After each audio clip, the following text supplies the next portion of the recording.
ఒకవేళ కన్నీరు కార్చి ప్రార్థన చేయకపోతే వారి పాడైపోతున్న జీవితాన్ని చూసి మనము కన్నీరు కారుస్తాము.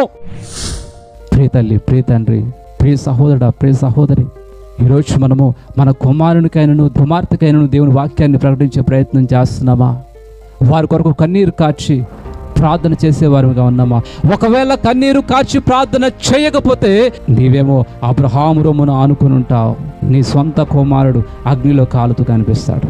నీవేమో అబ్రహాము రొమ్మును ఆనుకుని ఉంటావు, నీ భర్త లేదా నీ భార్య, నీ చెల్లి లేదా నీ అక్క అగ్నిగుండంలో కాలుతో కనిపిస్తూ ఉంటే మనం సంతోషించగలమా?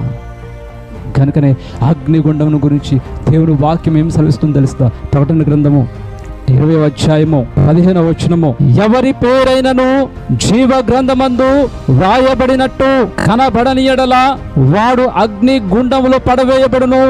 21వ అధ్యాయం 8వ వచనం, పిరికి వారును, అవిశ్వాసులను, అసహ్యులను, నరహంతకులను, వ్యభిచారులను, మాంత్రికులను, విగ్రహారాధికులను, అబద్ధికులందరూ అగ్ని గంధకములతో మండు గుండములో పాలు పొందుదురు. ఇది రెండవ మరణం.